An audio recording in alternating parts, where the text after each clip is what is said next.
भक्ति का पूत है। भक्ति कैसा? प्यार और समर्पण का। वो कहते हैं कि मेरे तो गिरधर गोपाल दूसरे न कोई।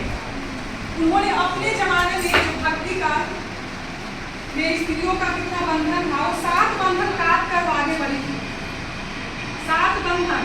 पहला बंधन अंतपुर का, दूसरा वैभव का, तीसरा समाज का, चौथा देश का, 5वां विवाह का, 6ठा काल का और 7वां वो स्त्री जीवन वैसा था उस समय का समय जो सती प्रथा का समय था, है ना। और सती नहीं होगा, वो अपना समर्पण और त्याग के माध्यम से कृष्ण की भक्ति, वो आजादी नहीं थी, वो केवल भक्ति नहीं है, वो मनुष्य की आजादी है जो मीराबाई ने बंधन काटा।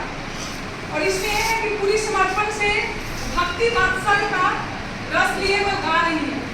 उसमें की स्त्रियों को कहा जाता था कि राजा महाराजाओं का काल था और स्त्रियों को काम का बनाव श्रृंगार करके लुभाने का, इस ही बंधन को वो तोड़ चले कि नहीं, वो चाहती तो आराम से राजगद्दी में बैठ सकती थी, रानी बन सकती थी, लेकिन वो छोड़कर त्याग कर गली गली पैरों में घुंघरू बांध के संदन के साथ बैठ के लोग ना छोड़कर वो भक्ति रस में डूब गए। तो आप लोग तो पहले भी बता चुके हैं हिंदी साहित्य इतिहास कथा में कि बच्चे हिंदी साहित्य इतिहास में भक्ति काल को स्वर्ण युग कहा गया है ना। लेकिन स्त्रियों के क्या था? स्त्रियों के लिए नरक काल बोल सकते हैं, क्योंकि बहुत दयनीय स्थिति थी। उस स्थिति को मीराबाई के जो धारा थी स्त्री चेतना के, उसका प्रतिस्थापित किए महादेवी वर्मा, जिसको आधुनिक मीरा कहा गया है। और आज के युग में तो केवल इधर जो 7, 8, 9 दशकों से जो स्त्रियों के लेखन साहित्य का जो प्रचलन हुआ, तो आपसे आप लोग सब वाकिफ होंगे। तो बच्चे, एक था राजा एक थी रानी, दोनों मर गई खत्म कहानी, दोनों मर गए खत्म कहानी, दोनों मर गए खत्म कहानी, दोनों मर गए खत्म कहानी। नहीं बच्चों, कहानी यहीं से शुरू होती है और वो है स्त्री चेतना की कहानी। और स्त्री चेतना की कहानी के प्रवर्तक के रूप में अगर हम स्त्री विमर्श की बात करते हैं तो सबसे पहले आती है मीराबाई। और मीराबाई ने वो दिखा दिया, उनके जो शादी के बाद जो पति राजा भोज थे, उनका निधन हो गया था, और राणा जो विक्रम थे उनको बहुत दुख देते थे। आप लोगों को पता होगा, कहानी पढ़े होंगे तो, है ना। वो 20 का प्याला दिए लेकिन अमृत बन गया, कांटा भेजे लेकिन वो फूल बन गया। तो इस तरह से वो संघर्ष करके कहे कि मेरे तो गिरधर को बाहर मतलब नकार दिए उस युग को, संघर्ष के पथ अपनाए। और आज मीराबाई को हम जानते हैं, इस रूप में जानते हैं, स्त्री चेतना के प्रवर्तक के रूप में जानते हैं, है ना। तो ये पद बहुत ही सुंदर है।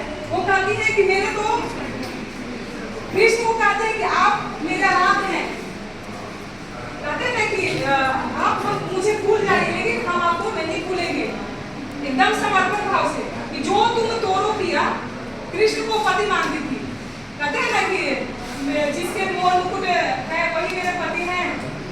तो वो पति भाव में, चूंकि भक्ति काल में इष्ट देव को पति के रूप में ये दाम्पत्य का जो भक्ति होता है मतलब उसमें वो यहाँ पे दिखाती है कि किस तरह से समर्पण है कि तुम अगर तरुआ हो तो उसमें क्या है? पखिया है। पखिया मतलब तरुआ मतलब पेड़।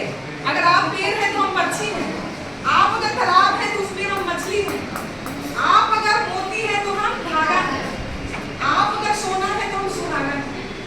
ये संपूर्ण प्रेम, समन्वय और सामंजस्य का रूप स्त्री अपनी छवि अगर देखती है तो वो मीराबाई में देखती है।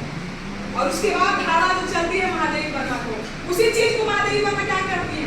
विस्तृत नर का कोई कोना मेरा ना एक कोना।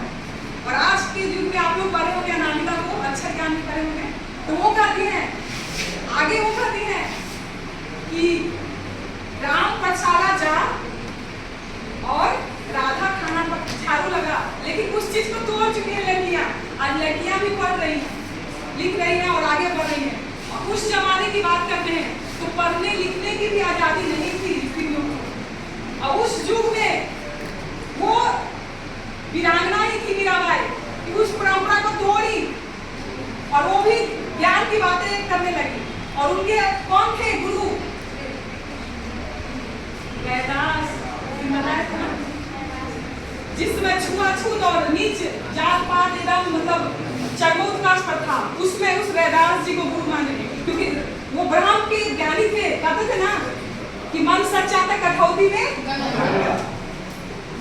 तो भक्ति काल के किस युग के मतलब जो प्रवर्तक थी कृष्ण के आराध मानकर, तो कृष्ण के आराध किस परंपरा में आता है? भक्ति काल में, निर्गुण में कि सगुण में? सही जवाब है सबके लिए। अच्छा ये बताइए कि सगुण भक्ति काल का और कोई कवि है मीराबाई के समकालीन?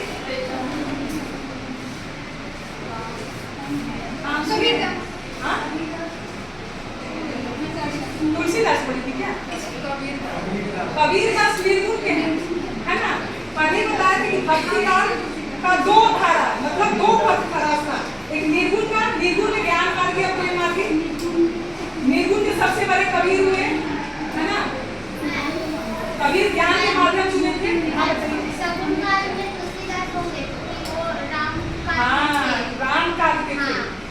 और ये सगुन भी दो था बता। राम का दौर